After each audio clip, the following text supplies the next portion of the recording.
नमस्कार दोस्तों, मैं दिलीप कुमार। दोस्तों, बीएसएससी ने अभी कुछ देर पहले ही एक नोटिस जारी किया है जो बीएसएससी प्रथम इंटर स्तरीय बहाली से संबंधित है। और इस नोटिस में नए अभ्यर्थियों के लिए फिजिकल, टाइपिंग और स्टेनो की तिथि घोषित की गई है। तो एक तरह से एक अच्छी खबर है, क्योंकि जब तक ये प्रक्रिया नहीं होगी पूरी, तब तक काउंसलिंग नहीं होगा और काउंसलिंग की तिथि भी घोषित नहीं की जाएगी। तो ये एक अच्छी खबर है और इसके लिए हम बीएसएससी के सचिव अध्यक्ष महोदय को बहुत बहुत धन्यवाद देते हैं कि आपने छात्रों की बात को माना और इस प्रक्रिया से संबंधित तिथि की घोषणा कर दी है। लेकिन अभी भी काउंसलिंग की तिथि आपने घोषित नहीं किया है और आपने ही कहा था कि नवंबर प्रथम सप्ताह में काउंसलिंग शुरू होगी।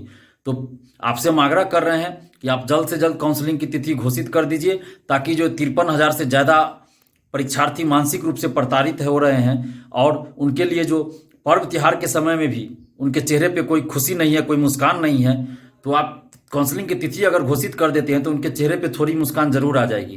तो इस बात का ख्याल रखिए अध्यक्ष और सचिव महोदय, और काउंसलिंग की तिथि भी आप घोषित कर दीजिए ताकि इन अभ्यर्थियों के चेहरे पे भी थोड़ी मुस्कान आ सके।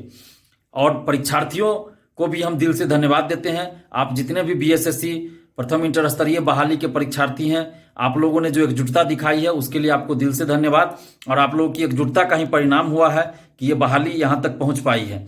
अन्यथा आप देख ही रहे हैं कि जब तक आप आंदोलन नहीं करते हैं, आवाज़ नहीं उठाते हैं, तब तक बीएसएससी इस मामले में आगे नहीं बढ़ पाती है। तो आप लोगों की एकजुटता का ही परिणाम है कि ये बहाली आज यहाँ तक पहुँच भी पाई है और आज बीएसएससी ने भी नोटिस जारी किया है। परसों ही हम लोगों ने ये बात कही थी कि हम लोग इस मुद्दे को अब राष्ट्रीय मानवाधिकार आयोग, राज्य मानवाधिकार आयोग और यूएनओ तक ले जाएंगे, चाहे वो ट्विटर कैंपेनिंग के माध्यम से हो या ईमेल के माध्यम से हो या लेटर लिख कर हो। लेकिन अभी जब बीएसएससी ने आज ये नोटिस जारी कर दिया है, दीपावली से एक दिन पहले नोटिस जारी किया है, तो हम लोग भी बीएसएससी को 4-5 दिन का समय देते हैं ताकि वो इस दरमियान काउंसलिंग से संबंधित तिथि घोषित कर दे। अगर 4-5 दिन के अंदर बीएसएससी काउंसलिंग से संबंधित डेट घोषित नहीं करती है तो फिर हम लोग राज्य मानवाधिकार आयोग, राष्ट्रीय मानवाधिकार आयोग और यूएनओ तक इस बात को लेकर अपना अभियान चलाएंगे, ताकि हम लोग की बात वहां तक सुनी जाए और फिर सड़क पे उतरकर आंदोलन करने की भी हम लोग योजना बना रहे हैं, जो कि सड़क पे उतर के आंदोलन भी हम लोग करेंगे। तो बीएसएससी के सचिव अध्यक्ष महोदय से आग्रह कर रहे हैं हम कि आप प्लीज जल्द से जल्द काउंसलिंग से संबंधित नोटिस जारी कर दीजिए, क्योंकि आपने ही कहा था कि नवंबर प्रथम सप्ताह में हम काउंसलिंग शुरू करेंगे। और काउंसलिंग के लिए सीट से कम 2 से 2.5 गुना ज्यादा अभ्यर्थियों को आप बुलाइए, क्योंकि ये बहाली 7.5 साल पहले की है और इन 7.5 सालों में हजारों ऐसे अभ्यर्थी हैं जिनकी उम्र समाप्त हो गई। वो कहीं भी आप जॉब के लिए, सरकारी जॉब के लिए अप्लाई नहीं कर सकते, फॉर्म भी नहीं भर सकते हैं।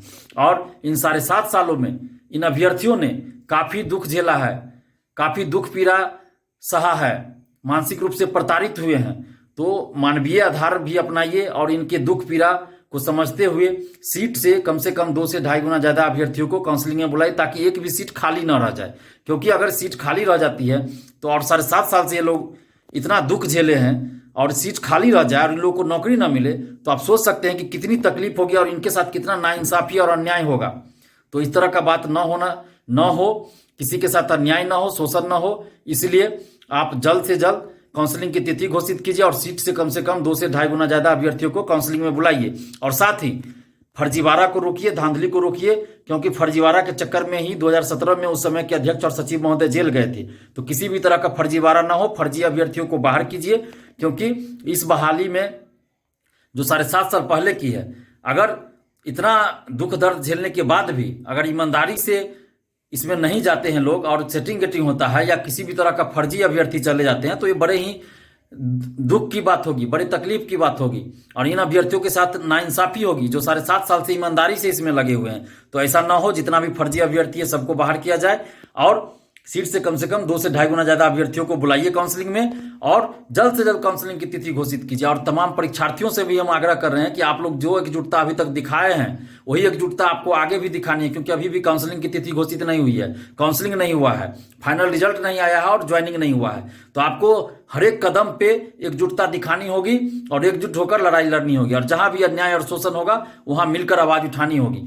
तो आप एकजुटता बनाए रखिए और जहां भी हमारी आवश्यकता होगी हम आप लोगों के लिए हमेशा तैयार थे, हैं और आगे भी रहेंगे। आप लोगों के साथ कदम से कदम मिलाकर हम लड़ेंगे, आपके साथ हैं, आगे भी रहेंगे। बस आप लोग एकजुट रहिए और आपकी एकजुटता ही आपकी ताकत है। आप देख रहे हैं कि जब जब एकजुट होकर आवाज उठा रहे हैं हम लोग, तब तब हमारी जीत हो रही है और चरणबद्ध तरीके से जीत हो रही है। तो यही एकजुटता आगे भी दिखानी है। और बीएसएससी के सचिव अध्यक्ष महोदय से पुनः हम आग्रह कर रहे हैं कि जल्द से जल्द काउंसलिंग की तिथि घोषित कीजिए। सीट से कम 2 से 2.5 गुना ज्यादा अभ्यर्थियों को काउंसलिंग में बुलाइए और फर्जी अभ्यर्थियों को बाहर कीजिए। और तमाम परीक्षार्थियों से भी हम अपील करें कि आप लोग एकजुटता बनाए रखिए। धन्यवाद। जय हिंद।